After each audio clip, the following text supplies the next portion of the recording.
Bonjour Michel Dardenne, merci de nous recevoir dans votre atelier.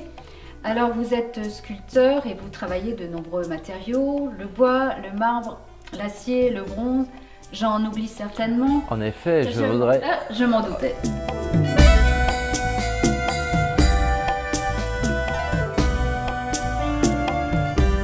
Vous avez quand même un beau parcours. Vous êtes passionné de sculpture depuis l'adolescence, vous êtes passé par l'Institut supérieur de l'artisanat, l'école Boulle à Paris, vous maîtrisez donc les gestes et les techniques propres à ces matériaux très différents. Vous avez raison, je C'est voudrais sûr, d'ailleurs vous... C'est sûr. Mais vous savez, ce qui m'intéresse moi avant tout, c'est votre démarche artistique.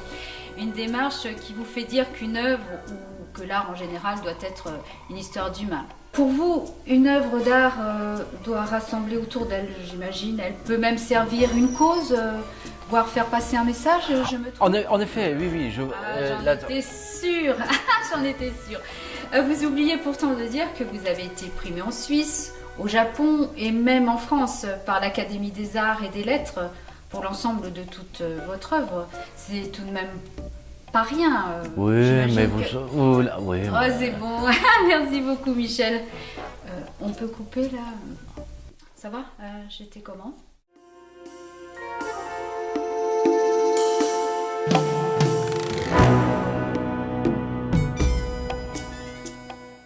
On reprend? Ok, c'est bon. Michel Dardenne, c'est la deuxième fois que le GESIM vous confie la réalisation du trophée. La première fois, c'était en 2009 et vous aviez été inspiré par le thème de la transmission du savoir, la transmission de la culture sécurité, un thème très cher au GESIM. Qu'est-ce qui vous a inspiré cette année? J'ai voulu donc... Attendez, laissez-moi juste deviner. Ce qui apparaît tout de suite en regardant ce trophée, c'est ces trois visages, ces trois têtes qui se prolongent pour ne former qu'un seul corps. J'en déduis que vous avez voulu symboliser la pensée et les idées d'une équipe qui échange et qui partage pour ne former qu'une seule pensée, une seule idée, un seul corps, en quelque sorte d'avancer en un seul homme, c'est ça? Bien résumé, donc je voudrais... Oui, mais ça c'est mon métier. Ouais, oui, ça c'est mon métier. On peut couper là? On m'entend bien? Parce que sinon...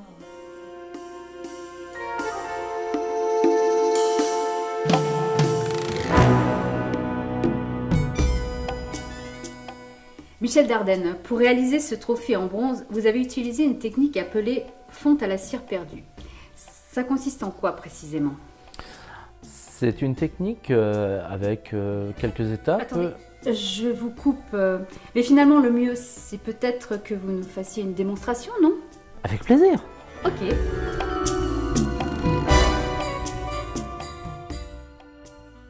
Donc ça commence toujours par une sculpture en terre. Parce que la terre permet d'obtenir des modelages très fins, très détaillés, c'est ça? Oui? Ah, ok. Ensuite, avec un produit élastomère très souple, vous fabriquez un moule autour de cette épreuve en terre. Et c'est ce moule qui va vous servir pour couler la cire chaude, qui va en refroidissant reproduire exactement la sculpture de départ que vous aviez réalisée en terre. Vous dites ça si je me trompe, n'hésitez pas, surtout. L'étape suivante consiste à réaliser un moule en plâtre réfractaire autour de l'épreuve en cire. On passe ce moule dans une étuve, c'est ça, pour évacuer la cire. Et c'est dans ce même moule en plâtre que vous coulerez ensuite le bronze qui va donc se répandre et prendre la place pour devenir l'œuvre finale.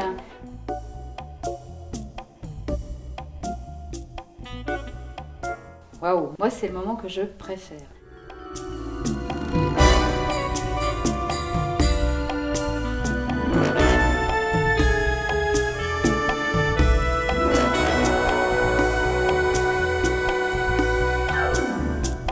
Vous laissez refroidir, vous cassez le moule.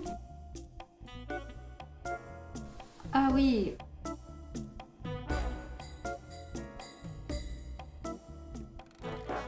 Enfin, l'étape importante de finition, au cours de laquelle la main obéissante va révéler toute la beauté de l'œuvre. C'est la ciselure, la patine et le montage sur son socle.